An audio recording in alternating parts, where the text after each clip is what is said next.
را یعنی کې الوچا کتل دی پخه هغه ورنه چې کولیسټرول ټي جي تور زیړی لري یا د جګر نور مشکلات وي د مثانې ګرمي جګر باندې ورم وي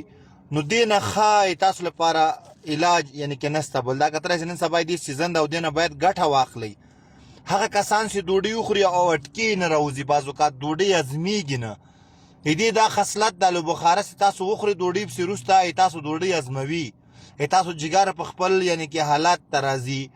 ګرمي پیدا کړي ګرمي یعنی کې تش ادرار کې خراج کې ګردو پارڅو وره مندلې هغه